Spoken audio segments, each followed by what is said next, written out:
Le bureau avait toujours été un endroit banal, presque routinier. Les journées se succédaient, rythmées par le claquement des claviers, le bourdonnement des imprimantes et les discussions discrètes près de la machine à café. Nous étions une petite équipe, assez soudée, où chacun connaissait les forces et les faiblesses des autres.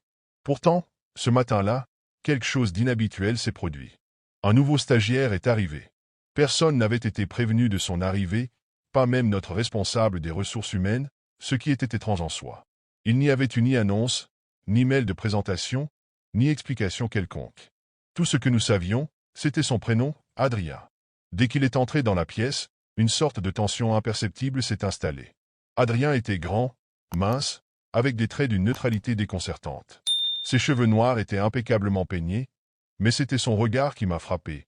Froid, inexpressif, presque vide. Il ne souriait pas, ne semblait pas gêné non plus. Il était juste, là, comme un fantôme dans un décor trop vivant pour lui. Nous avons échangé des politesses, bien sûr, mais sa voix était étrangement monotone, comme s'il récitait une leçon apprise par cœur. Il n'a rien dit de personnel, rien qui nous permette de le situer. En fait, il semblait éviter délibérément de répondre à des questions simples, comme d'où il venait ou où il avait étudié.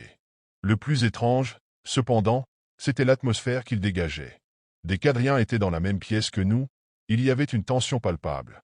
Certains collègues, habituellement bavards, devenaient soudainement silencieux. Les rires s'éteignaient, et même la lumière semblait moins vive. C'était comme si sa présence aspirait toute énergie autour de lui. Quand il a pris place à son bureau, juste en face du mien, j'ai senti une sueur froide parcourir ma nuque, sans aucune raison apparente. Je n'arrivais pas à me concentrer. Son silence, son immobilité, son regard qui semblait parfois fixer un point invisible. Tout cela était perturbant. Et ce n'était que son premier jour. Les premières semaines après l'arrivée d'Adrien ont été marquées par une série d'incidents étranges. Au début, personne ne faisait vraiment le lien avec lui. Après tout, un bureau est un endroit où des imprévus arrivent souvent. Un fichier mal classé, une erreur dans un rapport, un ordinateur qui plante. Mais rapidement, ces incidents ont pris une tournure beaucoup plus inhabituelle. Le premier événement notable a été la disparition d'un dossier important, lié à un projet majeur de l'entreprise. Tout le monde a supposé qu'il avait été égaré ou qu'un collègue l'avait emprunté sans prévenir. Pourtant, après avoir fouillé chaque bureau, chaque tiroir, et même la salle des archives, il était introuvable. Ce n'est que plus tard, lors d'une réunion tendue, que j'ai remarqué Adrien. Assis dans un coin, il fixait calmement la table, comme s'il était étranger à tout cela. Mais il y avait un léger sourire sur son visage, presque imperceptible. Ensuite, les ordinateurs ont commencé à agir bizarrement. Plusieurs collègues se sont plaints de recevoir des messages étranges sur leurs écrans, comme s'ils venaient d'un programme inconnu. Un jour, en allumant mon propre ordinateur, une phrase en majuscule s'est affichée. Il est déjà là, accent grave. J'ai immédiatement pensé à un bug ou à une mauvaise blague, mais personne n'a avoué être derrière ça. Et encore une fois, Adrien était là, assis à son bureau, immobile, tapant sur son clavier avec une lenteur presque mécanique. Les choses ont pris une autre dimension lorsque des bruits inhabituels ont commencé à se faire entendre dans le bâtiment. Des pas résonnaient dans les couloirs après les heures de bureau, quand il n'y avait plus personne. Les portes des salles de réunion semblaient s'ouvrir et se fermer toutes seules, et des murmures indistincts flottaient parfois dans l'air. Un soir, alors que je restais tard pour terminer un rapport, j'ai entendu un bruit sourd provenant de l'étage du dessus. C'était étrange, car cet étage était inoccupé depuis des mois, en attente de rénovation. Curieux, et légèrement inquiet, je suis monté vérifier. Le couloir était plongé dans l'obscurité, et pourtant, j'étais certain d'avoir vu une silhouette passer à l'extrémité. Quand je suis retourné à mon bureau, Adrien était encore là. Il ne m'a pas regardé, mais j'ai senti qu'il savait exactement ce que j'avais vu. Les jours qui ont suivi ces événements n'ont fait qu'amplifier mon malaise. Une étrange routine s'était installée au bureau, les incidents devenaient de plus en plus fréquents, mais personne n'osait en parler ouvertement. Pourtant, tout semblait partager une même intuition. Adrien avait quelque chose à voir avec tout cela. De mon côté, je ne pouvais plus ignorer les signaux. J'ai décidé d'observer Adrien de plus près. Ce qui m'a frappé, c'est qu'il ne semblait jamais fatigué. Peu importe l'heure ou le jour, il était toujours parfaitement calme, comme s'il était imperméable à la pression ou aux émotions. Mais ce calme était presque trop parfait, artificiel. Un soir, alors que je tentais de le questionner discrètement, je me suis rendu compte qu'il évitait systématiquement toute conversation personnelle. Je lui ai demandé d'où il venait, s'il était étudiant ou s'il avait travaillé ailleurs avant. Il m'a simplement répondu « ça n'a pas d'importance » avant de détourner les yeux. C'est à ce moment-là que j'ai décidé de fouiller plus profondément. Pendant ma pause déjeuner, je suis allé voir notre responsable des ressources humaines pour obtenir des informations sur son recrutement. Elle m'a regardé avec surprise et m'a dit qu'elle n'avait rien à voir avec son embauche. Selon elle, sa présence avait été imposée par une décision venant d'en haut. Ce détail m'a glacé.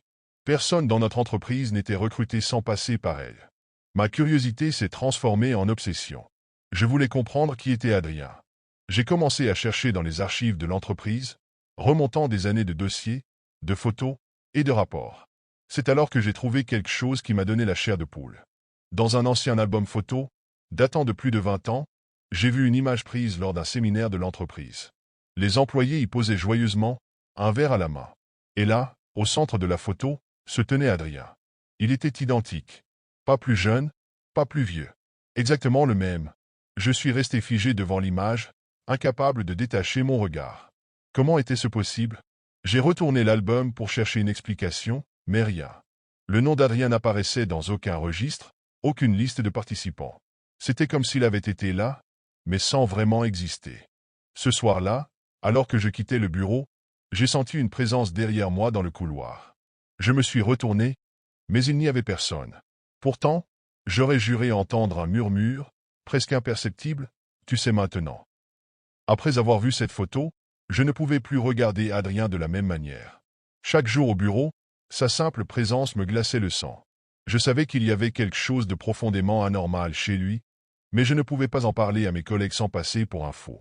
Mon obsession pour cette histoire ne faisait que croître. J'ai passé plusieurs soirées à chercher dans les archives de l'entreprise, fouillant dans des dossiers qui n'avaient pas été ouverts depuis des décennies. C'est là que j'ai découvert un rapport sur un incident tragique qui s'était produit 20 ans plus tôt, presque à la date près de l'arrivée d'Adrien.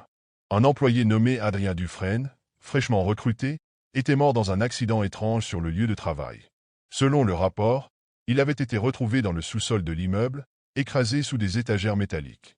L'enquête interne avait conclu à un accident, mais certains témoignages dans le dossier suggéraient que les circonstances étaient trop étranges pour être une simple coïncidence.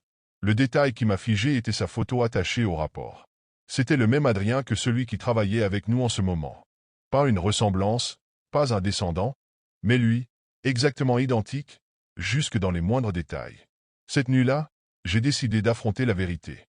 Resté tard au bureau, j'ai attendu qu'Adrien soit seul à son poste. Il semblait toujours travailler, bien que ses mouvements soient mécaniques, presque irréels. Je me suis approché de lui, et pour la première fois, il a levé les yeux vers moi avant même que je parle, comme s'il savait que j'allais venir. « Qui es-tu » ai-je demandé, ma voix tremblant malgré moi. Il m'a regardé avec un sourire glacial, si subtil qu'il semblait presque imperceptible. « Je suis ici depuis longtemps », a-t-il murmuré, d'une voix qui semblait résonner au-delà de la pièce, comme un écho venu d'un autre temps. Avant que je puisse répondre, les lumières du bureau ont clignoté violemment. Une sensation de froid intense m'a envahi, et quand les lumières se sont stabilisées, Adrien n'était plus là. Sa chaise était vide, son bureau impeccable, comme s'il n'y avait jamais travaillé. J'ai reculé, le souffle coupé, et c'est alors que j'ai remarqué quelque chose sur mon bureau. Une vieille photo, celle que j'avais trouvée dans l'album, y était posée. Mais cette fois, il y avait une différence, Adrien ne fixait plus l'objectif. Il me regardait, moi, et son sourire était devenu bien plus large. Après cette nuit, tout a changé. Le bureau, autrefois si familier, était devenu un lieu oppressant, chargé d'une énergie sombre. Chaque matin, je m'attendais à voir Adrien à son poste, mais il ne revenait plus. Pourtant, sa présence persistait, comme une ombre invisible qui rôdait. Les incidents étranges se sont intensifiés. Les lumières clignotaient sans raison, les ordinateurs s'allumaient seuls avec des écrans affichant des phrases incompréhensibles. Une fois, en ouvrant un document sur mon ordinateur, j'ai trouvé une ligne unique, écrite en rouge. « Tu ne peux pas l'éviter. » Je savais que je devenais paranoïaque, mais je ne pouvais pas m'en empêcher. Chaque soir, je restais tard pour chercher des réponses. J'ai même osé descendre dans le sous-sol, là où Adrien Dufresne avait trouvé la mort 20 ans plus tôt. C'était un endroit poussiéreux, silencieux, où l'air semblait plus lourd qu'ailleurs. En fouillant, j'ai trouvé une vieille étagère rouillée, probablement celle qui l'avait tué. Mais ce n'était pas tout. Derrière, dans une cavité du mur, j'ai découvert une boîte en métal scellée. À l'intérieur, il y avait un carnet, dont les pages étaient remplies d'une écriture tremblante. Les dernières notes du carnet parlaient d'une présence étrange qui hantait le bureau, bien avant la mort d'Adrien. Elle décrivait des phénomènes similaires à ceux que je vivais, des ombres, des murmures, une sensation d'être constamment observé. Mais ce qui m'a le plus terrifié, c'est la dernière page. Elle portait ces mots écrits en lettres capitales. Il revient toujours. Il est une partie du bureau. Cette nuit-là, j'ai décidé de ne pas rentrer chez moi. J'ai pris mes affaires et quitté le bureau en courant, le cœur battant à tout rompre.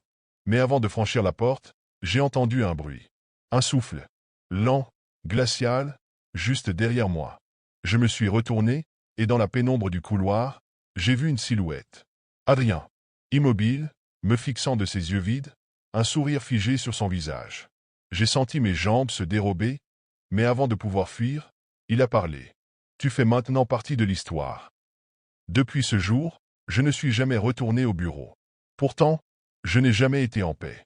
Chaque fois que je passe devant un immeuble de bureau, je ressens ce même frisson, cette même sensation oppressante. Comme si Adrien était toujours là, attendant patiemment. Je ne sais pas si je pourrai jamais m'en débarrasser. Mais ce que je sais, c'est que, parfois, en pleine nuit, je me réveille avec la certitude qu'il est dans ma chambre, me regardant depuis l'obscurité. Cela faisait seulement quelques semaines que j'avais commencé à travailler dans cette entreprise, et tout semblait parfaitement normal au début. Le bâtiment, bien que vieilli par le temps, respirait une atmosphère de sérieux et d'efficacité.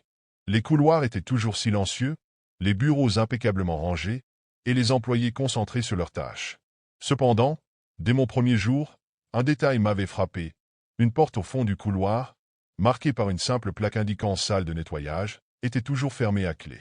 Je n'y avais pas prêté beaucoup d'attention au départ. Après tout, il n'était pas rare que certaines zones dans une entreprise soient réservées au personnel d'entretien ou nécessitent une autorisation spéciale. Mais au bout de quelques jours, j'avais remarqué quelque chose d'étrange. Lors de notre réunion d'intégration, le directeur avait mentionné cette salle en des termes presque énigmatiques. Pour des raisons structurelles, avait-il dit d'un ton abrupt, personne n'est autorisé à entrer là-bas. C'est une règle absolue. Les mots avaient flotté dans l'air, provoquant un léger malaise parmi les nouveaux employés, mais personne n'avait osé poser de questions. Ce qui me troublait davantage, c'était le comportement des autres employés. Chaque fois que je passais devant cette porte, j'avais l'impression que certains détournaient le regard, comme s'ils cherchaient à éviter toute conversation à son sujet. Il y avait quelque chose de non dit, une tension invisible qui pesait sur cet endroit. Puis, un détail encore plus étrange attira mon attention. Tous les jours, exactement à 19 heures, un de mes collègues, un homme discret nommé Julien, se levait de son bureau, traversait le couloir et disparaissait derrière cette porte. Il ne revenait jamais. Le lendemain matin, comme si de rien n'était, il était de retour à son poste, toujours impeccablement vêtu, mais le visage légèrement pâle, presque tiré. Personne ne semblait trouver cela anormal. Ma curiosité grandissait. Pourquoi une simple salle de nettoyage nécessitait-elle une interdiction si stricte? Pourquoi Julien y entrait-il tous les soirs, sans exception, et ne réapparaissait qu'au petit matin? Les questions tournaient dans ma tête, et plus j'y pensais, plus je me sentais attiré par cette porte, comme si elle exerçait sur moi une fascination morbide. Les jours passaient, et mon obsession pour cette salle de nettoyage ne cessait de grandir. J'avais essayé de ne pas y penser, de me concentrer sur mon travail, mais chaque fois que je passais devant cette porte verrouillée, une étrange sensation m'envahissait. Comme une pression invisible, quelque chose d'indescriptible qui me poussait à en savoir plus. Je commençais à observer Julien de plus près. Ses allées et venues étaient devenues une sorte de rituel. À l'heure précise, à 19 heures, il se levait, sans un mot, et se dirigeait vers la porte. La même scène se répétait chaque soir. Aucun bruit, aucune parole, juste la silhouette de Julien qui disparaissait dans l'ombre de la salle de nettoyage. Le lendemain matin, il était là, comme si rien ne s'était passé, sauf pour ce léger frémissement de son regard, un vide inexplicable dans ses yeux. Un soir, j'avais décidé de rester un peu plus tard au bureau. Je n'avais pas de raison particulière, à part cette curiosité qui m'obsédait et ce besoin irrépressible de comprendre. Je me faufilai discrètement entre les bureaux vides, ma respiration presque suspendue. Il était un peu plus de 19 heures. Je savais que Julien allait entrer dans la salle de nettoyage, comme tous les soirs. Et comme prévu, il se leva, traversa le couloir, et se dirigea vers la porte. Je me cachai derrière un coin du mur, me maintenant aussi silencieux que possible, et attendis. Le bruit de ses pas se perdit dans l'écho du bâtiment. Le silence qui suivit était lourd, presque tangible. Je n'avais pas l'intention d'entrer dans la salle. Non, ce que je voulais, c'était juste comprendre, voir un peu mieux. C'est alors que j'entendis quelque chose. Des murmures, des voix faibles, comme un chuchotement étouffé. Je tendis l'oreille, tentant de discerner les mots, mais c'était difficile. Puis, le bruit d'un objet lourd traînant sur le sol me fit sursauter. C'était un son étrange, à la fois métallique et rugueux, qui résonnait profondément dans les murs. Je ne savais pas ce qui se passait là-dedans, mais je sentais que ce n'était pas normal. La curiosité, cette impulsion qui me poussait à en savoir plus, me fit frissonner. Je savais que j'étais sur le point de découvrir quelque chose de bien plus sombre que je ne l'avais imaginé. Mais au lieu de reculer, je me sentis attiré par cette porte, comme si elle m'appelait. La tentation de découvrir ce qui se passait dans cette salle devenait de plus en plus insupportable. Les murmures et les bruits inquiétants, que j'avais entendus à travers la porte, tournaient sans cesse dans ma tête, comme une mélodie obsédante. Ce soir-là, quelque chose en moi a franchi la limite. Je ne pouvais plus rester là, à me contenter de regarder. Il fallait que je sache. Je me suis glissé discrètement dans le couloir, l'obscurité s'étendant autour de moi, ne me laissant qu'un éclat faible de lumière provenant des néons au plafond. Julien était encore là, assis à son bureau, semblant tout à fait normal. Il était presque 19 heures, et je savais qu'il allait partir comme chaque soir. Ce soir, cependant, j'avais un autre plan. J'ai attendu qu'il se lève et parte dans la direction de la porte, puis, me repliant dans l'ombre, j'ai suivi ses pas silencieux, à une distance prudente. À mesure qu'il approchait de la salle, une étrange chaleur monta dans ma poitrine, comme si une alarme s'était déclenchée dans mon esprit. Mais je n'ai pas hésité. J'ai attendu qu'il entre, et, à ce moment-là, j'ai pris ma décision. D'un geste rapide, j'ai glissé ma main dans ma poche, en sortant un petit objet, un vieux trombone que j'avais trouvé un jour dans un tiroir. J'avais l'intention de l'utiliser pour ouvrir la porte. Le mécanisme de verrouillage était vieux, rouillé, et je savais qu'il suffirait d'un peu de patience et de chance pour le faire céder. Après quelques secondes de concentration, j'ai entendu un léger clic. La porte était déverrouillée. Un frisson parcourut mon échine alors que j'ouvrais lentement la porte, une pièce plongée dans une obscurité presque totale. L'odeur me frappa immédiatement, une odeur métallique, aigre, comme du fer rouillé, qui me donna la nausée. Je me forçai à avancer, mes pas résonnant sur le carrelage froid. Puis, une lueur faible, presque imperceptible, se forma devant moi, comme une lumière diffuse et instable qui venait de l'intérieur de la pièce. C'est là que je l'ai vue, une échelle en bois, vieille et fragile, qui menait à un sous-sol. Sans réfléchir, je me suis dirigé vers l'échelle. Mon cœur battait à tout rompre dans ma poitrine, et chaque pas que je faisais me semblait plus lourd que le précédent. J'avais l'impression que la pièce elle-même me retenait, que quelque chose m'empêchait de revenir en arrière. Je suis descendu prudemment, ma respiration se faisant de plus en plus difficile à mesure que je m'enfonçais dans l'obscurité. Le sol était froid, humide, et l'air sentait la moisissure. Mais ce qui m'a frappé en premier, ce n'était pas l'ambiance oppressante, ni l'humidité du sous-sol. C'étaient les marques sur les murs. Des centaines de traces de mains, enfoncées profondément dans le plâtre, comme si des personnes avaient essayé de s'échapper ou de s'accrocher désespérément à la vie. Elles étaient partout, sur toutes les parois, certaines fraîchement visibles, d'autres presque effacées par le temps, comme si elles avaient été laissées là depuis des années. J'ai pris une profonde inspiration et j'ai continué à avancer, mais quelque chose me fit m'arrêter net. Sur une étagère poussiéreuse, il y avait des photographies. Des visages familiers, certains flous, d'autres délibérément nets. Les visages de personnes que je reconnaissais. Des employés de la société, certains que j'avais rencontrés, d'autres que j'avais seulement croisés dans les couloirs. Mais il y avait quelque chose d'effrayant dans ces photos. Tous ces visages avaient une expression étrange, figée dans une terreur muette. Et quand j'ai pris une autre photo dans mes mains, j'ai vu que celle-ci datait de quelques mois à peine. Le collègue de travail qui manquait depuis une semaine, juste là, figé dans un sourire qui n'était pas un sourire. Il y avait une signature dans le bas de la photo. S'ils ne peuvent pas partir, ils doivent rester. Je continuais d'avancer dans ce sous-sol sombre, mes pas échos résonnant de plus en plus fort dans l'obscurité, comme si l'endroit lui-même voulait me faire entendre combien il était oppressant. L'air était lourd, chargé d'une odeur de moisissure et de quelque chose de plus acide, comme du métal rouillé. Mais au fur et à mesure que je progressais, l'odeur devenait moins dérangeante, et l'inquiétude que j'avais ressentie au début se transformait peu à peu en une terreur glaciale. J'avais trouvé des photographies des employés disparus, mais plus je m'enfonçais dans cette pièce, plus l'horreur prenait une forme bien plus palpable. Les marques de mains sur les murs n'étaient pas seulement une trace de lutte, elles semblaient être l'œuvre d'une souffrance ancienne et sans fin. Certaines étaient si profondément imprimées que l'on aurait dit que les mains avaient été pressées contre les murs, puis qu'on les y avait laissées, comme si leur propriétaire était prisonnier, incapable de se libérer. C'est alors que je suis tombé sur un autre détail qui m'a glacé le sang. Une petite table en bois, comme une table de travail, était posée au centre de la pièce. Mais ce qui m'a interpellé, c'est ce qui reposait dessus. Des objets personnels. Des bagues, des montres, des clés et des morceaux de vêtements déchirés, comme si ces objets appartenaient aux personnes qui avaient disparu. Un petit carnet de notes, taché de quelque chose qui semblait être du sang, était ouvert sur la table. En y jetant un coup d'œil, je vis une inscription à la page de couverture. Leur approche. Ils viennent chercher ce qui leur appartient. Le malaise m'envahit alors que je réalisais que ce sous-sol n'était pas un simple lieu de stockage. C'était un lieu de piège et de rituel. Les employés disparus étaient peut-être ici, ou du moins, leurs traces y résidaient. Chaque objet, chaque marque, semblait appartenir à une histoire tragique, une histoire qui ne voulait pas être oubliée. Le plus étrange était que tout semblait avoir été minutieusement disposé, comme si quelqu'un, ou quelque chose, avait orchestré tout cela. Je continuais d'avancer, me forçant à respirer lentement malgré l'étouffante atmosphère. Les bruits de mes pas s'étaient maintenant transformés en un lourd bourdonnement, comme si l'air lui-même vibrait sous l'effet d'une force invisible.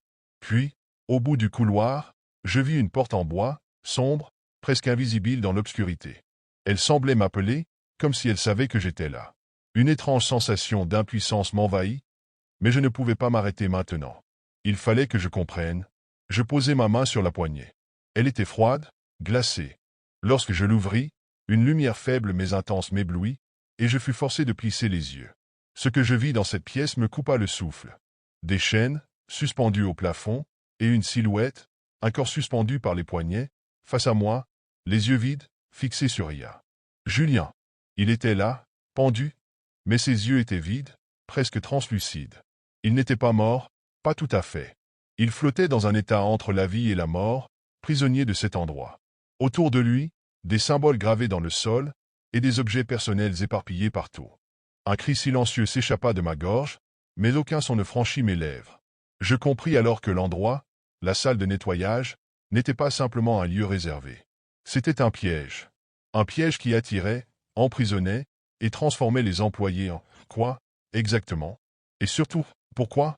Je restais là, figé, mes yeux ne pouvant quitter la silhouette de Julien, suspendu dans l'air, ses yeux vides fixant un point invisible.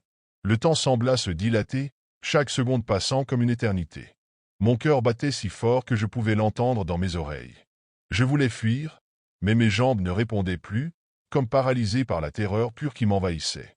Mais quelque chose m'empêchait de reculer. Une voix intérieure, faible mais insistante, me disait de comprendre, de découvrir la vérité. D'une manière ou d'une autre, je savais que cela faisait partie de l'énigme, que tout ce que j'avais vu jusqu'ici n'était que la pointe de l'iceberg. Je me forçais à me déplacer, mes pas lourds résonnant sur le sol poussiéreux. Je n'osais pas m'approcher de Julien, ni toucher les objets éparpillés autour de lui, mais je devais en savoir plus. Je tournai lentement la tête vers les murs. C'est alors que je vis des inscriptions, presque effacées, gravées à la hâte sur les briques sombres. Des mots qui semblaient écrits avec du sang, ou quelque chose qui y ressemblait. Ils attendent, ils reviennent, ne jamais quitter. Les mots étaient incomplets, comme si l'auteur était en train de fuir au moment où il écrivait. Un frisson me parcourut l'échine. Cela voulait dire qu'il y en avait d'autres. Des victimes, des employés disparus, comme moi, comme Julien, qui étaient peut-être tous piégés ici, condamnés à devenir une partie de ce lieu maudit. Un labyrinthe dont on ne sortait jamais. La pièce elle-même semblait vivante, comme un prédateur qui attendait sa proie. Je m'éloignai lentement, mais alors, un bruit sourd brisa le silence. La porte derrière moi, celle que j'avais laissée entr'ouverte, se referma d'un coup sec, me laissant pris au piège. Mon cœur s'accéléra de plus belle. Je me tournai vers la porte, et avant que je puisse réagir, la lumière s'éteignit brusquement, me plongeant dans une obscurité totale. Le bruit des chaînes s'entendait maintenant, plus proche, comme si quelque chose venait vers moi. Je sentis une main se poser sur mon épaule, froide, glacée. Une sensation comme si l'air lui-même se comprimait autour de moi. Je me retournai brutalement, mais il n'y avait rien. Pourtant, la pression sur mon épaule persistait, et une voix faible, presque imperceptible, chuchota dans mon oreille. Ils attendent, comme nous, jamais sortis. Un cri m'échappa, mais aucun son ne franchit mes lèvres. J'étais seul, seul dans l'obscurité, entouré de ces âmes perdues. Et alors, un bruit métallique s'éleva, un grincement qui semblait venir des profondeurs même du sous-sol, suivi d'un éclat de lumière qui m'éblouit à nouveau. Quand je rouvris les yeux, je vis une silhouette, celle de Julien, mais son visage n'était plus humain. Ses yeux, vides et noirs, étaient maintenant fixés sur moi avec une intensité glaciale. Je compris alors qu'il n'était pas seul. Tous ceux qui étaient ici, disparus depuis des mois, des années peut-être, étaient devenus des ombres, des âmes capturées, emprisonnées dans cette salle, condamnées à revenir sans fin. Et je savais, au fond de moi, que je ne serais pas épargné. Le même sort m'attendait. La question n'était plus de savoir si je m'en sortirais, mais quand l'ombre du passé reviendrait me chercher. Après une journée éprouvante au bureau, je me suis installé à mon poste, fatigué mais soulagé que la réunion tendue soit enfin terminée. Alors que je m'apprêtais à fermer mon ordinateur, un email non lu a attiré mon attention. L'objet, sobre mais intrigant, indiquait simplement « Ne reste pas après le coucher du soleil ». Intrigué, j'ai cliqué. L'expéditeur, c'était impossible. Le message provenait de Thomas, un ancien collègue qui avait été licencié il y a plusieurs mois après un incident dont personne n'osait parler. Le texte du message était court, presque désespéré. Ils ne te diront jamais la vérité. Ne fais pas confiance à ceux qui restent tard. Et surtout, évite la zone sud après la tombée de la nuit. Je t'en supplie, fais attention. Mon cœur s'est mis à battre plus fort. Pourquoi Thomas m'écrivait-il maintenant? Et surtout, d'où provenait cet email? Son adresse avait été désactivée après son départ. Peut-être était-ce une blague, mais quelque chose dans la manière dont il s'exprimait semblait trop authentique, trop alarmant. Je relus le message plusieurs fois, cherchant un indice dans ces mots, une explication logique. Mes doigts hésitaient au-dessus du clavier, prêts à répondre, mais une pensée me retint. Et si ce n'était pas vraiment lui? Tout au long de la soirée, cette alerte étrange me hantait. Je me souvenais de Thomas, de son comportement étrange dans les dernières semaines avant son licenciement. Il semblait nerveux, toujours sur le qui-vive, comme s'il savait quelque chose que nous ignorions tous. Et maintenant, ce message, fatigué mais troublé, je finis par transférer l'email à ma boîte personnelle, juste au cas où, avant de fermer mon ordinateur. Je me promis de ne pas y accorder trop d'importance. Mais, au fond de moi, je savais que je n'arriverais pas à laisser tomber. Quelque chose clochait, et je devais comprendre quoi. Les jours qui suivirent, je ne pouvais m'empêcher de penser à ce message étrange. Plus j'essayais de l'ignorer, plus il semblait envahir mes pensées. Au bureau, tout me paraissait différent. Les couloirs semblaient plus silencieux qu'avant, presque oppressants. Mes collègues évitaient mon regard, leur discussion devenait abruptement inaudible dès que j'entrais dans une pièce. Un soir, alors que je rangeais mes affaires, j'ai décidé de marcher jusqu'à la zone sud, juste pour voir. C'était un coin du bâtiment que je n'avais jamais vraiment exploré. Les bureaux y semblaient toujours vides, et personne n'en parlait jamais. Pourtant, cette partie faisait bel et bien partie des plans de l'immeuble. Alors que je m'approchais, une étrange sensation me gagna. L'air était plus lourd, presque étouffant, et mes pas résonnaient d'une manière étrange, comme si le sol absorbait le son. Au bout du couloir, une porte métallique attirait mon attention. Elle ne ressemblait pas aux autres portes du bâtiment, épaisse, rouillée par endroits, et équipée d'un vieux cadenas. Je restai planté là un instant, hésitant. C'était sûrement une simple salle de stockage, rien de plus. Mais une question me hantait. Pourquoi Thomas m'avait-il spécifiquement averti de ne pas venir ici? Un bruit faible mais distinct brisa le silence. Un grincement, comme si quelque chose se déplaçait derrière la porte. Mon cœur s'accéléra, mais au lieu de partir, je m'approchai. Je posai une main tremblante sur le métal froid. Le bruit cessa immédiatement, me laissant face à un silence encore plus angoissant. Je savais que je n'aurais pas dû rester. Mais à ce moment-là, ma curiosité était plus forte que ma peur. Je me jurai de revenir avec de quoi ouvrir cette porte. Ce n'était peut-être rien, mais une part de moi sentait que c'était là que se trouvait la réponse au mystère. Le lendemain, je ne pouvais penser à autre chose qu'à cette porte.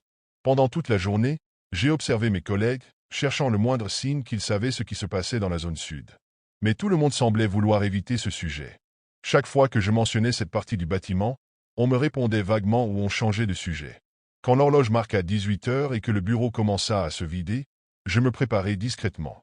J'avais emprunté une clé à molette dans la salle de maintenance, persuadé qu'elle pourrait m'aider à forcer le cadenas. Une fois certain que tout le monde était parti, je pris une grande inspiration et me dirigeai vers la zone sud. L'air semblait encore plus lourd que la veille. Le couloir était plongé dans une pénombre inquiétante, les néons clignotant faiblement comme s'ils allaient s'éteindre à tout moment. Arrivé devant la porte, je sortis la clé à molette et commençai à m'attaquer au cadenas. Chaque coup résonnait dans le silence, me faisant sursauter à chaque bruit. Après quelques minutes, le cadenas céda dans un claquement métallique, et la porte s'ouvrit lentement dans un grincement sinistre. Derrière, un escalier descendait vers l'obscurité. L'odeur qui en émanait était étrange, une combinaison de moisissure et de quelque chose de métallique. Mon instinct me criait de faire demi-tour, mais ma curiosité m'entraîna vers le bas. En atteignant le sous-sol, je découvris une pièce froide, éclairée par une faible lumière provenant d'une vieille lampe suspendue au plafond. Des étagères poussiéreuses bordaient les murs, remplies de dossiers jaunis par le temps. Chaque dossier portait un nom, et en les feuilletant, je compris qu'il s'agissait de fichiers sur d'anciens employés. Mon sang se glaça lorsque je tombai sur un dossier portant le nom de Thomas. À l'intérieur, je trouvai des notes détaillées sur son comportement, des photos récentes, bien trop récentes pour quelqu'un qui aurait quitté l'entreprise il y a des mois. Au moment où je m'apprêtais à refermer le dossier, une autre découverte attira mon attention, un tableau au fond de la pièce, couvert de photos d'autres employés. Certains visages étaient familiers, mais la plupart appartenaient à des gens dont je n'avais jamais entendu parler. Sous chaque photo, une date et un mot étaient écrits. Disparu. Une sueur froide me parcourut. Qu'est-ce que tout cela signifiait? Et surtout, pourquoi ces informations étaient-elles cachées ici, dans ce sous-sol oublié? Alors que je feuilletais les dossiers, un bruit me figea sur place. Des pas, lourds et lents, résonnaient dans l'escalier derrière moi. Mon cœur s'emballa. Je n'étais plus seul. Je fixai l'entrée de la pièce, espérant que ce soit mon imagination, mais les bruits se rapprochaient, inexorables. À la lumière vacillante de la lampe, une silhouette apparut dans l'embrasure de la porte. Mon souffle se coupa. C'était Thomas. Enfin, cela lui ressemblait, mais quelque chose n'allait pas. Ses traits étaient flous, comme si son visage était une image mal imprimée. Ses yeux, vides et noirs, semblaient absorber la lumière. Il avançait lentement, ses mouvements saccadés, presque mécaniques. Il se tenait maintenant au centre de la pièce, me fixant sans un mot. Mon instinct me hurlait de fuir, mais mes jambes refusaient de bouger. Puis, il parla, ou du moins essaya. Sa voix était distordue, comme si plusieurs personnes parlaient à travers lui. « Tu n'aurais pas dû venir. Ils savent maintenant. » Je ne comprenais pas de qui il parlait, mais chaque mot me glaçait le sang. Avant que je puisse répondre, il pointa du doigt le tableau couvert de photos. « Regarde bien. Tu es le prochain. » Mon regard se posa sur le tableau, et mon cœur manqua un battement. Une nouvelle photo y avait été ajoutée, la mienne. Elle semblait récente, prise à mon insu. En dessous, une date, celle d'aujourd'hui. Je reculai, cherchant une issue, mais Thomas bloquait l'unique sortie. Sa silhouette semblait vaciller, comme si elle allait se désintégrer, mais il avança soudainement vers moi, tendant une main froide et décharnée. Je sentis une brûlure intense lorsque ses doigts effleurèrent mon bras, comme si sa simple présence me drainait de toute énergie. Dans un dernier sursaut de panique, je lançai une étagère contre lui, créant juste assez de chaos pour me faufiler vers la sortie. Je gravis les escaliers en courant, le cœur battant à tout rompre, tandis que des murmures indistincts semblaient monter derrière moi. Je m'élançai dans le couloir, mon souffle court et mon esprit envahi par la panique. Derrière moi, les murmures s'intensifiaient, se transformant en un écho sinistre qui semblait se rapprocher. Je n'osais pas me retourner, craignant ce que je pourrais voir. Les néons du couloir clignotaient frénétiquement, projetant des ombres qui dansaient sur les murs. Chaque pas résonnait comme un coup de marteau dans le silence oppressant. Mon seul objectif était de sortir du bâtiment, peu importe le chemin. Arrivé dans le hall principal, je me précipitai vers la sortie. Mais à cet instant, les lumières s'éteignirent complètement, me plongeant dans une obscurité totale. Seul le faible halo de mon téléphone m'éclairait. Je pris une grande inspiration, essayant de garder mon calme, et me dirigeai à tâtons vers la porte. C'est alors que je les vis. Ils étaient là, immobiles, au milieu du hall. Des silhouettes, nombreuses, me regardant fixement. Leurs contours étaient indistincts, presque translucides, mais je pouvais distinguer leurs visages. Certains m'étaient familiers, des collègues, des visages croisés dans l'entreprise, tous disparus sans explication. Ils avancèrent lentement vers moi, sans bruit, comme s'ils glissaient sur le sol. Mon instinct me criait de courir, mais mes jambes étaient comme paralysées. Une voix s'éleva parmi eux, froide et autoritaire. « Tu sais maintenant, tu fais partie du cercle ?» Avant que je puisse réagir, une douleur intense me traversa la tête. C'était comme si une vague de souvenirs qui ne m'appartenaient pas s'imposait à moi, des scènes d'expérimentation, des hurlements, des corps traînés dans ce sous-sol que j'avais exploré. Quand je repris conscience, j'étais assis à mon bureau. Tout semblait normal, les lumières, les bruits lointains des claviers, les voix des collègues. Mais quelque chose n'allait pas. Mon téléphone vibra, et un nouveau message apparut. Bienvenue. N'oublie pas, ne reste jamais après le coucher du soleil. En levant les yeux, je croisai les regards de mes collègues. Cette fois, je compris. Ils savaient. Eux aussi faisaient partie du cercle. Et moi, je ne pourrais plus jamais partir. Quand j'ai accepté de travailler au poste de nuit dans ma entreprise, je n'avais qu'une chose en tête, l'argent. Les factures s'accumulaient, et ce salaire supplémentaire allait m'aider à respirer un peu. Pourtant, dès ma première nuit, j'ai senti que quelque chose n'allait pas. L'ambiance dans les bureaux, à cette heure tardive, était complètement différente de celle que je connaissais en journée. Les lumières fluorescentes, blafardes, projetaient des ombres étranges sur les murs. Les couloirs, habituellement bruyants et remplis d'activité, étaient maintenant plongés dans un silence presque oppressant. Même le bruit des ventilateurs des ordinateurs semblait amplifié, comme un murmure constant qui me suivait où que j'aille. Je n'étais pas complètement seul. Il y avait quelques autres employés, mais on ne se parlait pas vraiment. Chacun était absorbé dans son travail, les yeux rivés sur son écran, le visage éclairé par la lumière bleutée des moniteurs. C'était comme si la nuit avait effacé toute trace de camaraderie entre collègues. Je me suis installé à mon poste, essayant d'ignorer cette étrange sensation de malaise qui grandissait en moi. Tout semblait différent. Même l'air avait une odeur particulière, comme un mélange de papier humide et de matériel électronique surchauffé. Une odeur que je n'avais jamais remarquée auparavant. C'était ma première nuit, et je n'avais aucune idée que cette ambiance oppressante n'était que le début. Ce fut lors de ma deuxième nuit que je remarquai sa présence. Il était là, assis à quelques mètres de moi, à une table légèrement excentrée, près des grandes fenêtres qui donnaient sur le parking désert. Je ne l'avais pas vu la veille, mais cela n'avait rien d'étrange. Avec les horaires décalés, il était fréquent de croiser des visages inconnus. Ce qui m'interpella, toutefois, c'était son comportement. L'homme, d'une trentaine d'années peut-être, était penché sur son clavier, les doigts frappant les touches à une vitesse impressionnante. Il semblait totalement absorbé par ce qu'il faisait, comme si tout le reste du monde n'existait pas. Je l'observais discrètement. Ses vêtements étaient simples, mais un peu froissés, comme s'il les portait depuis plusieurs jours. Il ne levait jamais les yeux de son écran, pas même pour jeter un regard aux rares collègues présents dans la pièce.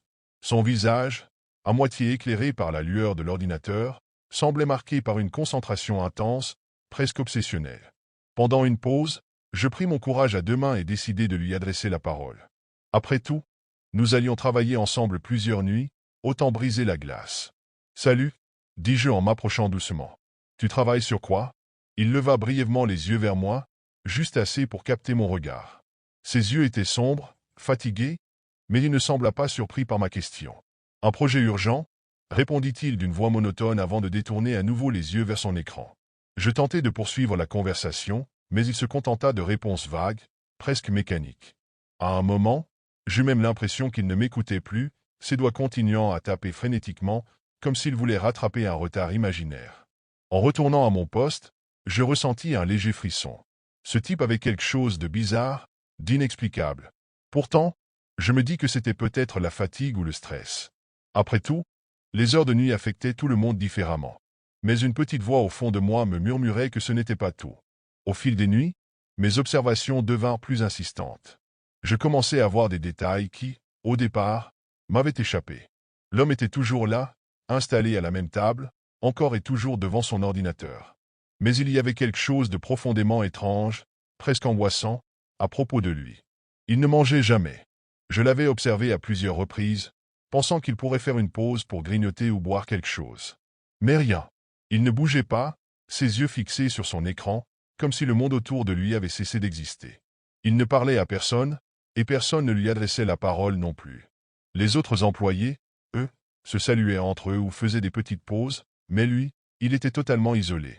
Une autre chose étrange, il n'avait jamais de dossier, de papier, rien de tangible sur sa table. Seulement son ordinateur et un clavier usé, avec des touches qui semblaient presque effacées. Les seules choses qui se trouvaient sur sa chaise étaient une veste qui semblait toujours abandonnée là, et un vieux sac de sport, posé contre le pied de la table. Une nuit, je décidai de poser une question plus directe. Je voulais comprendre qui il était, pourquoi il travaillait sans relâche dans une solitude aussi totale. Je me levai de mon poste et m'approchai lentement. « Tu n'as pas besoin d'une pause ?» Je me demandais si tu avais déjà travaillé ici longtemps. Il tourna lentement la tête vers moi, et ses yeux, si profonds et vides, me glacèrent sur place. Il me fixa un instant, comme si ma question n'avait pas de sens. Puis, D'une voix presque inaudible, il répondit, une lueur étrange dans les yeux. Ça ne m'intéresse pas. Je dois finir. Son ton n'était pas hostile, mais l'ambiance autour de lui semblait soudainement plus oppressante, comme si chaque mot qu'il prononçait rendait l'air plus lourd. Je me sentais de plus en plus mal à l'aise. Je retournai à ma place, mais cette fois, je n'avais plus qu'une seule pensée en tête. Qui était cet homme? Et pourquoi personne ne semblait savoir qui il était? Une nuit, alors qu'une pluie battante tambourinait contre les fenêtres du bureau, un événement étrange se produisit. Un bref mais profond claquement de bruit se fit entendre, et dans un instant, tout l'immeuble fut plongé dans l'obscurité. Le courant était tombé. Le silence qui suivit fut presque assourdissant. Les écrans des ordinateurs s'éteignirent un à un, laissant place à une pénombre totale. Les collègues présents semblaient étonnamment calmes, comme si une coupure de courant au milieu de la nuit n'était qu'un événement banal. Mais moi, je n'arrivais pas à me débarrasser de la sensation que quelque chose n'allait pas. Je m'éteignis un instant dans l'obscurité, mes yeux s'habituant à la pénombre, écoutant les bruits autour de moi. Puis, je décidai d'aller vérifier si tout allait bien. Je me levai lentement, mon cœur battant un peu plus fort que d'habitude. En traversant le bureau silencieux, je jetai un regard vers la table où l'homme était toujours assis, ou du moins, c'est ce que je croyais. Là, dans l'ombre, sa silhouette ne bougeait pas. Sa chaise était vide, mais elle bougeait légèrement, comme si quelqu'un venait juste de s'enlever. Intrigué, je m'approchai à pas feutrés. La pièce était totalement silencieuse à part le bruit de la pluie contre les vitres, mais quelque chose dans l'air me faisait frissonner. La sensation d'être observé me saisit, mais je n'arrivais pas à déterminer d'où venait ce sentiment. Je posai ma main sur la table, la surface froide et métallique me surprenant.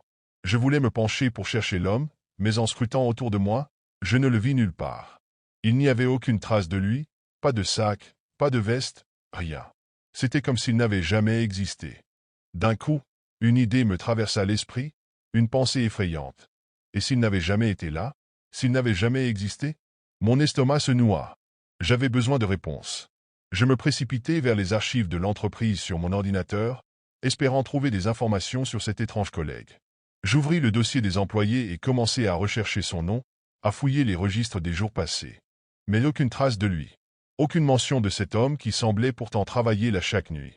C'était comme s'il n'avait jamais été enregistré dans le système. Rien.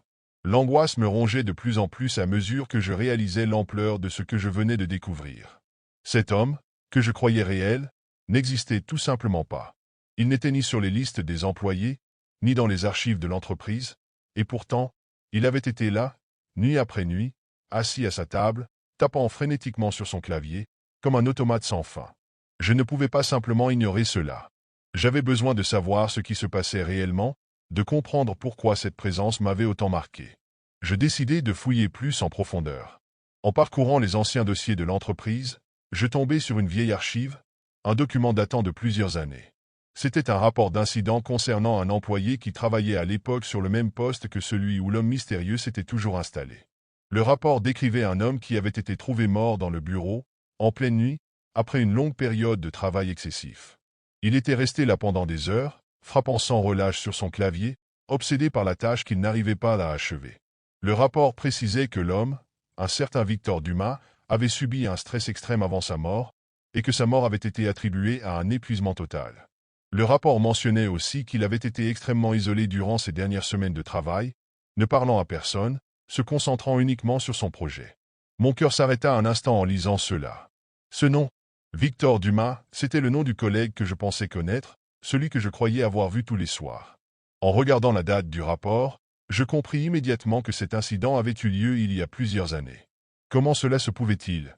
Le fantôme de cet homme, ou peut-être quelque chose de plus sinistre, semblait errer encore dans les couloirs de l'entreprise.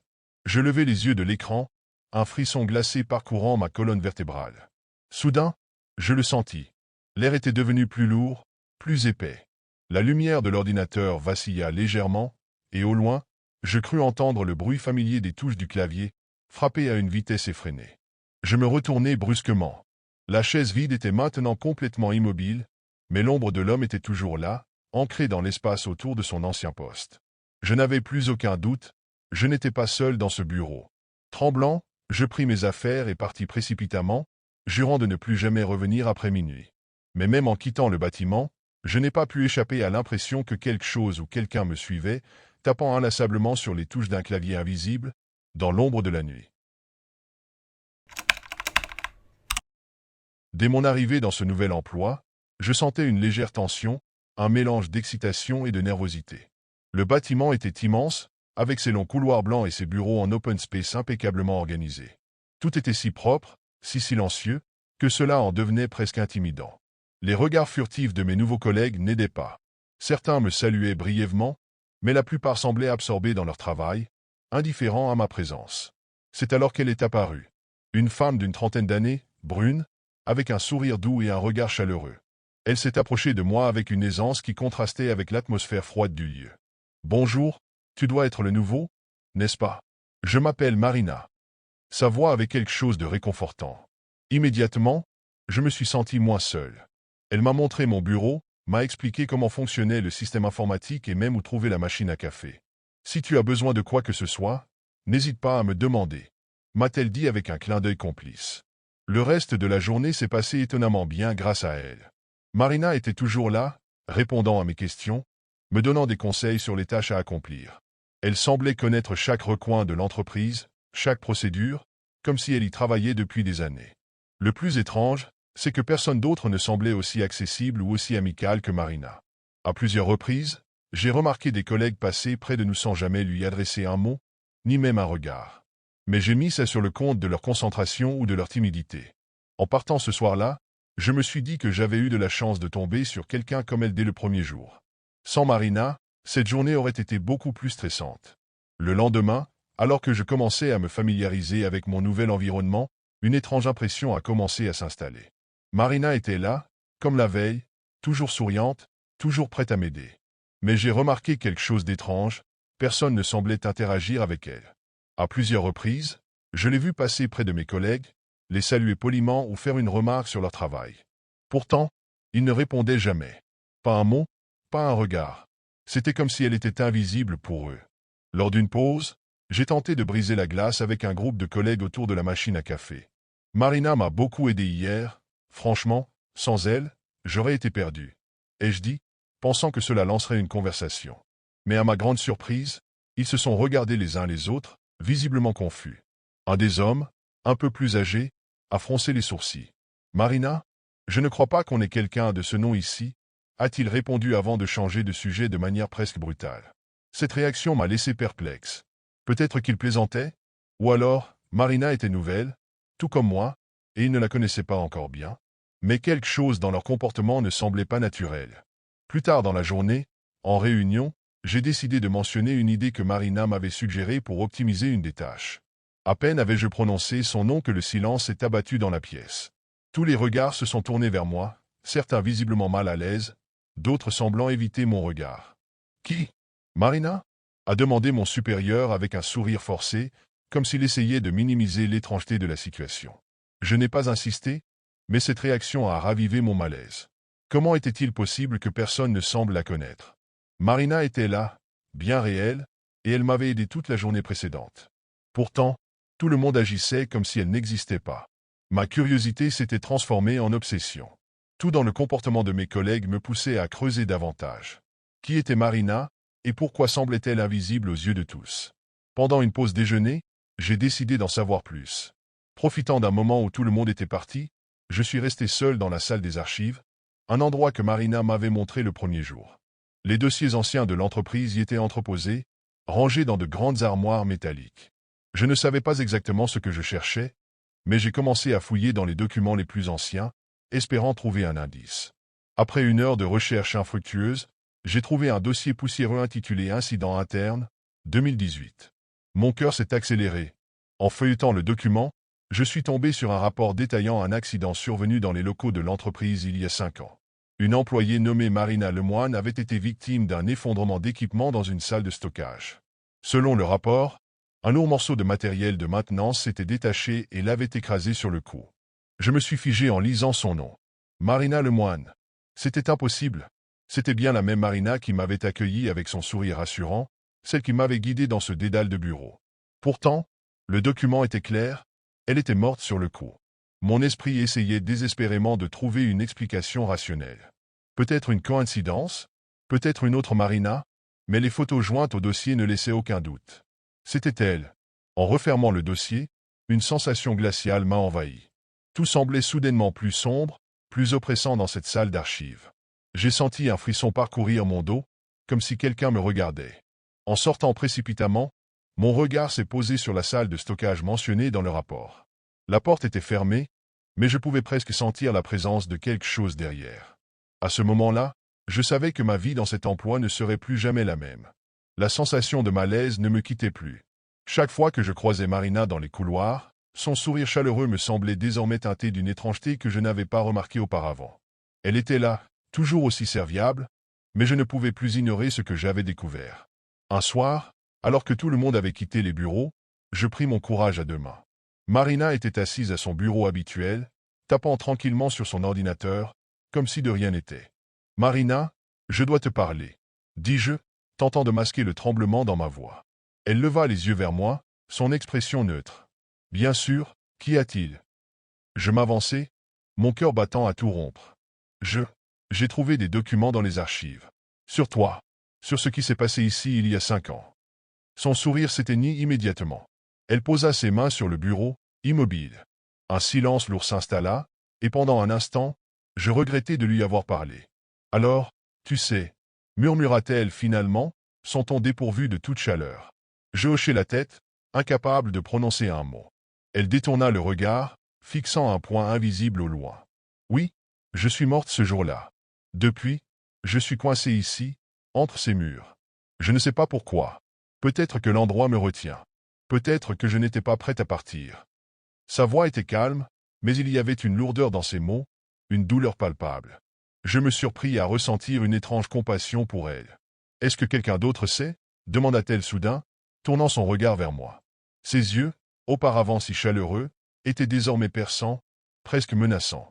Je secouai la tête. « Non, je n'ai rien dit à personne. » Elle se leva lentement, s'approchant de moi. Je reculai instinctivement, frappé par une aura glaciale émanant d'elle. Son expression avait changé, ce n'était plus la Marina amicale que j'avais connue. « Écoute-moi bien, » dit-elle d'une voix basse mais tranchante. « Tu ne dois parler de ça à personne.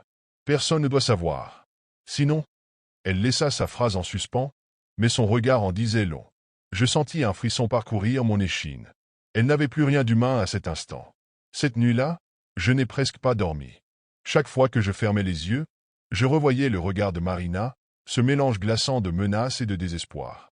J'avais l'impression qu'elle était partout, que son ombre planait au-dessus de moi, même dans l'obscurité de ma chambre. Le lendemain matin, je suis arrivé au bureau plus tôt que d'habitude. J'étais décidé, je ne pouvais pas rester ici. Peu importe les conséquences, je devais partir. Mais en entrant dans le bâtiment, une étrange tension m'envahit. L'atmosphère semblait différente, plus lourde. Marina n'était pas à son bureau habituel. Les couloirs étaient déserts, mais je sentais une présence. En passant près de la salle de stockage où l'accident s'était produit, je remarquai que la porte, toujours verrouillée, était entr'ouverte. Un frisson parcourut mon échine. Quelque chose me poussait à entrer, comme si une force invisible m'attirait. À l'intérieur, la pièce était plongée dans une pénombre oppressante. L'air était glacial, et une odeur de métal et de poussière emplissait mes narines. Au centre de la pièce, une silhouette m'attendait. C'était Marina. Mais ce n'était plus la femme que j'avais rencontrée. Son visage était déformé, ses traits tirés par une colère indescriptible. Ses vêtements étaient couverts de taches sombres, et ses yeux, ils n'étaient que deux orbites vides, noirs comme la nuit. « Tu ne devais pas savoir » murmura-t-elle, sa voix résonnant comme un écho sinistre dans la pièce. Je reculai, terrifié, mais mes jambes semblaient clouées au sol. Elle s'avança lentement, chaque pas faisant grincer le sol sous son poids. « Je n'ai pas choisi d'être ici, » continua-t-elle. « Mais toi, tu n'as pas le droit de partir. » Sa main glaciale se posa sur mon bras, et une douleur fulgurante traversa mon corps. Je criai, mais aucun son ne sortit de ma bouche. Tout devint flou, mon esprit sombrant dans une obscurité oppressante. Quand je repris conscience, j'étais assis à mon bureau. Les collègues arrivaient, bavardant comme si de rien n'était. Tout semblait normal, sauf que Marina était là, à nouveau souriante, assise à côté de moi comme au premier jour. Mais cette fois, quelque chose avait changé. Ses yeux brillaient d'un éclat étrange, et son sourire était plus large, presque déformé. « Alors, prêt pour une nouvelle journée » demanda-t-elle doucement. J'étais piégé. Je le savais. Tout comme elle, j'étais maintenant lié à cet endroit. Je travaille dans le service des ressources humaines d'une grande entreprise, Un poste qui, bien que routinier, exige parfois de plonger dans des tâches fastidieuses. Cette semaine, on m'a confié une mission particulière, trier et numériser d'anciens dossiers physiques, certains datant de plusieurs décennies. On m'avait prévenu que je trouverais de tout dans ces archives poussiéreuses, mais rien ne m'avait préparé à ce que j'allais découvrir. L'archive se trouvait au sous-sol, dans une pièce exiguë et mal éclairée. L'odeur de papier moisi et de renfermé me saisit dès que j'ouvris la porte. Les étagères métalliques ploient sous le poids des classeurs et des boîtes en carton, certains sur le point de s'effondrer. Armé d'une lampe de bureau vacillante et d'une tasse de café, je commençai mon travail, déplaçant méthodiquement les dossiers d'une pile à une autre. Tout semblait banal au début. Des fiches de recrutement jaunies, des contrats de travail annotés à la main et des rapports de performance rédigés à la machine à écrire. Puis, alors que je passais en revue une boîte étiquetée « confidentielle », un dossier épais attira mon attention. Il était différent, une chemise cartonnée noire, usée, mais soigneusement fermée par un élastique. Intrigué, je l'ouvris. À l'intérieur, les documents semblaient mieux conservés, presque trop bien. Le nom en haut de la première fiche me fit sursauter. C'était celui d'un collègue que je croisais régulièrement dans les couloirs. Une personne discrète, presque invisible, mais toujours présente, comme une ombre. En feuilletant les pages, une étrange sensation de malaise s'empara de moi. Les dates ne correspondaient pas. Selon ces documents, il aurait été embauché dans les années 1970. Pourtant, il avait l'air d'un homme dans la quarantaine. Comment cela pouvait-il être possible? Je continuai à lire, découvrant des notes écrites à la main dans les marges. Comportement anormal observé, à surveiller de près, incident non résolu lié à sa présence. Mon cœur accéléra. Ces annotations n'avaient rien à voir avec un dossier ordinaire. C'est à ce moment-là que j'eus l'impression que quelque chose n'allait pas. Comme si, dans cette pièce froide et silencieuse, j'étais observé. Mais par qui? Ou quoi? En feuilletant le dossier, mon malaise s'accentua. Chaque page semblait révéler une nouvelle anomalie. Les premières fiches détaillaient des informations personnelles standards, nom, prénom, poste occupé, mais c'étaient les dates qui me déroutaient. Il y avait plusieurs certificats de naissance, chacun avec une année différente. Selon ces documents, cet homme aurait dû avoir 120 ans, ou 35, selon la fiche que l'on choisissait de croire. Je trouvai ensuite des rapports d'incidents, tapés à la machine, avec des mentions troublantes comme « comportement incohérent »,« tendance à disparaître sans laisser de traces », et même une note plus récente indiquant « cette personne ne vieillit pas ». Ces mots me glacèrent. Je me demandais si cela n'était pas une mauvaise blague, mais tout semblait si sérieux, si officiel. Puis, au milieu des documents, je tombai sur une liste de noms. Des dizaines de noms, accompagnés de dates de début et de fin. Ce n'était pas clair au premier abord, mais en lisant de plus près, je compris que ces dates correspondaient à des périodes d'emploi. Tous ces noms avaient un point commun. Ils étaient tous des anciens employés de l'entreprise, et pour chacun, la date de fin coïncidait avec une mention en rouge « disparition ». Mon pouls s'accéléra encore davantage quand je réalisai que les noms étaient listés chronologiquement. Le dernier nom inscrit avant le mien était celui de mon prédécesseur direct, un homme qui avait mystérieusement quitté l'entreprise un an auparavant, sans prévenir. Une autre annotation dans la marge m'attira l'attention, « Observez le prochain ». La sueur perla sur mon front. Qui était le prochain? Je retournai à la première page. Une peur viscérale monta en moi en voyant mon propre nom inscrit sur une fiche récente, glissée parmi les documents comme si elle n'attendait que d'être trouvée. Face à ces découvertes troublantes, je savais que je devais agir. La rationalité me poussait à trouver une explication logique, peut-être une erreur administrative ou une mauvaise plaisanterie. Mais une part de moi, plus profonde et instinctive, me criait de laisser tomber ce dossier et de ne jamais en parler. Malgré tout, je décidai de confronter le collègue en question. C'était un homme discret, presque effacé, que je croisais parfois dans les couloirs sans lui prêter attention. Maintenant, je ne pouvais m'empêcher de scruter chaque détail de son comportement. Il avait quelque chose de décalé, comme s'il était là sans vraiment être présent. Je le surpris près de la machine à café, seul. Mon cœur battait à tout rompre, mais je m'approchai en tentant de garder mon calme. Je commençai par des banalités, testant sa réaction. Il me répondit poliment, avec un sourire mince, mais son regard. Son regard ne me quittait pas, comme s'il voyait au-delà de mes mots, comme s'il savait exactement pourquoi j'étais là. Prenant mon courage à deux mains, je mentionnai le dossier, d'abord indirectement. Je parlais des archives, de documents anciens, mais à peine avais-je prononcé ces mots qu'il pencha légèrement la tête, comme un prédateur curieux. Puis, sans prévenir, il murmura d'une voix calme. « Vous avez trouvé ce que vous cherchiez ?» Je me figeai. Mon sang se glaça. Je n'avais donné aucun détail, et pourtant, Il savait. Son sourire s'élargit légèrement, mais il n'y avait rien de chaleureux dans cette expression. C'était presque une menace déguisée. Avant que je puisse répondre, il posa sa main sur mon épaule, un geste amical en apparence, mais je sentis une pression froide, presque inhumaine. Faites attention, ajouta-t-il, sont-on toujours léger. Certains dossiers devraient rester fermés. Je restai là, pétrifié, tandis qu'il s'éloignait tranquillement, me laissant seul avec une certitude terrifiante. Il savait. Et maintenant, il me surveillait. Les jours qui suivirent furent un véritable calvaire. Une sensation d'oppression m'envahit, comme si une présence invisible m'accompagnait à chaque instant. Chaque bruit, chaque ombre semblait me surveiller, me suivre, me juger. Je ne pouvais plus ignorer l'idée que quelque chose, ou quelqu'un, me traquait. Cela commença de manière subtile. Un matin, je me retrouvai dans le couloir, et en passant près du bureau du collègue, je remarquai qu'il me regardait fixement. Ce n'était pas un simple regard furtif, mais une observation prolongée, presque trop intense. Quand nos yeux se croisèrent, il fit un léger sourire, celui que j'avais vu avant, mais il était plus inquiétant, plus lourd de signification. Puis, des choses disparurent de mon bureau. Un stylo, une pile de papier, même un document important que je venais de déposer sur mon bureau quelques minutes auparavant. J'en attribuais la faute à ma propre distraction, mais la situation se répéta de manière trop régulière pour être simplement une coïncidence. C'est à ce moment-là que je remarquai les notes laissées sur mon bureau. Elles n'étaient jamais signées, mais elles étaient toujours là, discrètes, presque invisibles aux premiers abords. Des petites notes, parfois seulement un mot, « cherche encore, tu as oublié quelque chose ». Des messages qui semblaient me défier, me poussaient à creuser plus profondément dans ce que je n'aurais jamais dû découvrir. Mais ce qui me glaça le plus, ce fut la nuit où je restai plus tard que d'habitude pour finir du travail. Je sentis une présence derrière moi, une brise glacée effleurer ma nuque, comme si quelqu'un se tenait juste à côté. Je me retournai brusquement, mais la pièce était vide. Pourtant, la sensation persistait. Je n'étais pas seul.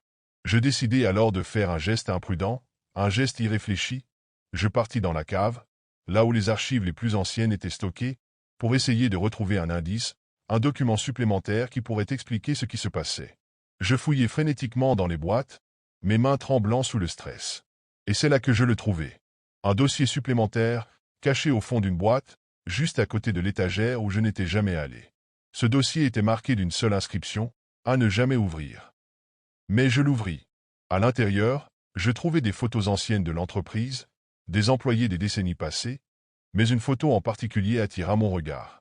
C'était une photo de groupe, prise lors d'une réunion, et au centre se trouvait mon collègue.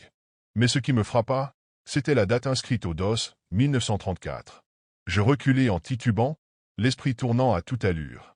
Comment était-ce possible? Mon collègue? Il n'était pas ce qu'il semblait être. Je passai les jours suivants à éviter mon collègue, mais la peur me rongeait de l'intérieur. Chaque mouvement dans le bureau, chaque bruit dans les couloirs me semblait être le signe d'une présence menaçante.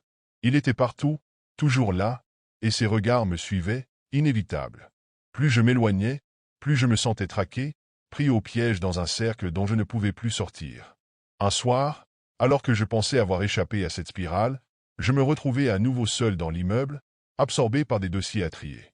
La lumière vacillait au-dessus de ma tête, ajoutant une ambiance lourde et menaçante à l'atmosphère.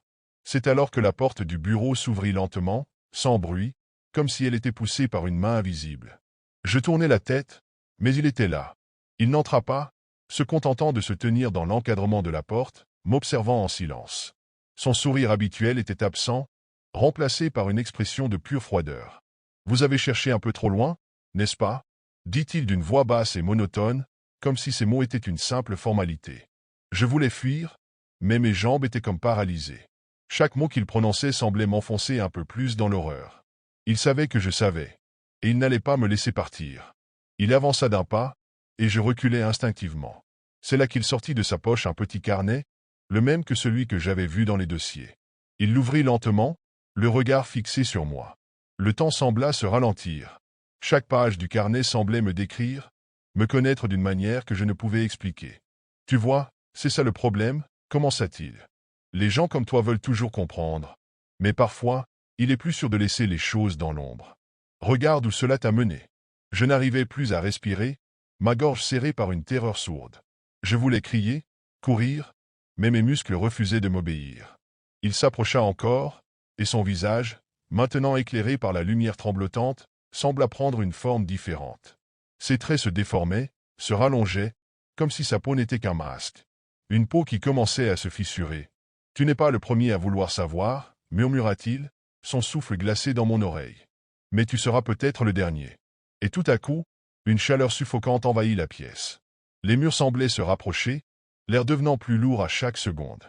L'ombre de cet homme, ou de ce qu'il était devenu, grandissait, se tordait, englobant tout autour de moi. Je fermai les yeux, m'attendant à ce que tout se termine ici. Mais je n'entendis pas de bruit. Lorsque je rouvrirai les yeux, je ne saurai jamais si ce que j'avais vécu était réel. Mais une chose est certaine, la prochaine fois que je croiserai ce regard, je saurai que je ne serai plus jamais seul.